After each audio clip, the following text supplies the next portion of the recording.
Subscribe करें हमारे YouTube channel साधना gold को और पाएं वीडियोस सबसे पहले। बेल आइकन दबाना ना भूलें।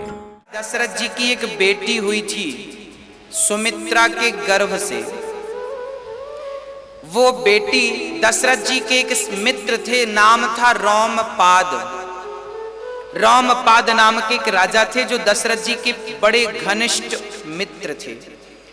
उन रोमपाद की कोई संतान नहीं थी, वो बहुत दुखी रहा करते थे। तो क्या हुआ, दशरथ जी ने उन्हें दुखी देखकर कहा, मित्र आप दुखी क्यों हैं? रोमपाद जी ने कहा कि महाराज मेरे कोई संतान नहीं है। उसी समय दशरथ जी के यहाँ एक कन्या ने जन्म लिया था सुमित्रा के गर्भ से। नाम रखा था शांता। शांता नाम की कन्या दशरथ जी ने अपने मित्र को दान कर दी। मित्र आप दुखी ना होइए, जो ना मित्र दुख होहि दुखारी, तिनहि बिलोकत पातक भारी। दशरथ जी महाराज ने देखा कि मेरा मित्र दुखी है, मेरा मित्र दुखी ना रहे। मित्र रोमपाद को हृदय से लगाया और अपनी बेटी दान कर दी। लो मेरी बेटी को अपनी मानना और सुखी रहना। अब वो रोमपाद दशरथ जी की बेटी शांता को लेकर गए। वो उनके राज्य में जब बेटी सयानी हो गई, शांता जब 16-18 साल की हो गई, तो अचानक रोमपाद के नगर में, रोमपाद के देश में बारिश नहीं हो रही थी। किसी कारणवश बारिश नहीं हुई, सब पानी गिरता आजू बाजू में, सारे राजाओं के राज्य में, पर रोमपाद के नगर में पानी नहीं गिरता। कहा जाता है कि ब्राह्मणों ने श्राप देकर के कह दिया कि यहाँ पानी नहीं गिरेगा, सूखा पड़ जाएगा। तब रोमपाद ने अपने गुरु से पूछा, गुरु जी मैं क्या करूं कि पानी गिर जाए? तब कहा कि यदि श्रृंगी ऋषि तुम्हारे घर आ जाएं और तुम्हारे घर बैठकर भोजन कर लें तो तुम्हारे घर पानी, तुम्हारे नगर में पानी गिरेगा। अच्छा ये श्रृंगी ऋषि कौन थे? श्रृंगी ऋषि के पिता जल में खड़े होकर के तप कर रहे थे। श्रृंगी ऋषि के पिता जल में खड़े होकर तप कर रहे थे। जल में ही इनका तेज गिर गया और उस तेज को, जल में पानी पी रही थी एक मृगी, तो उस मृगी के वो मुख से गर्भ में चला गया और वो मृगी गर्भवती हो गई। उस मृगी के गर्भ से एक बालक जन्म लेता है जिसके मस्तक पर एक सींग था। सींग, मृग का सींग था, इसलिए इनका नाम पड़ा श्रृंगी। श्रृंगी इनका नाम पड़ा क्योंकि इनके मस्तक पर एक सींग था, यहां पर खड़ा हुआ। और ये उन संत की अब कुटिया पर रहने लग गए। मृगी ने जन्म दिया, मृगी तो चली गई। अब संत को लगा ये बच्चा है, तो बच्चे को ले आए, पाल पोस के बड़ा किया। अच्छा, श्रृंगी ऋषि ने कभी संसार के मनुष्यों को देखा ही नहीं था अपने पिता के सिवा।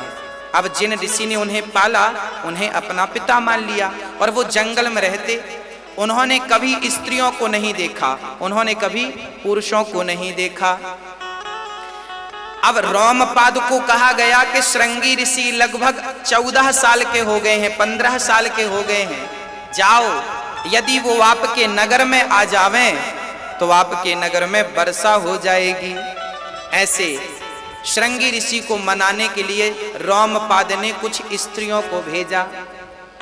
कहा जाता है, ये महाभारत में विस्तार से चर्चा मिलती है कि जब श्रृंगी ऋषि के पास रोमपाद ने स्त्रियों को भेजा तो जीवन में पहली बार रोमपाद, श्रृंगी ऋषि ने स्त्रियों को देखा और देखा तो देखते रह गए। कहा जाता है कि उन स्त्रियों में रोमपाद की बेटी शांता भी थी। शांता थी, शांता बड़ी सुंदर थी, दशरथ जी की बेटी सुमित्रा की पुत्री दशरथ जी ने दे दिया था। शांता को जब श्रृंगी ऋषि ने देखा तो शांता को देख करके कहा, देवी तुम कौन हो?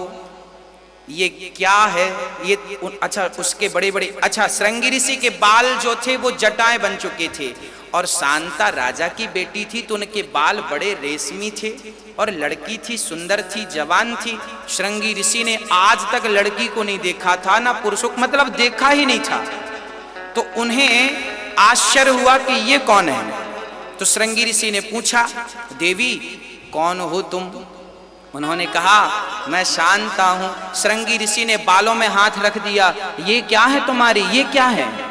उन्होंने कहा, ये हमारे बाल हैं। अच्छा, ऐसा भी होता है? तभी श्रृंगी ऋषि की दृष्टि शांता के स्तनों पर पड़ी और शांता के स्तनों को देखकर श्रृंगी ऋषि ने कहा कि ये क्या है? तब वहां पर शांता ने बहुत विवेकपूर्ण उत्तर दिया। श्रृंगी ऋषि ने पहली बार स्त्री को देखा है, जरा समझिएगा, और पहली बार देख करके आज वो मंत्र मुग्ध हो रहे हैं। और पूछा, स्त्री के स्तनों को देखकर पूछा शांता से कि ये क्या है?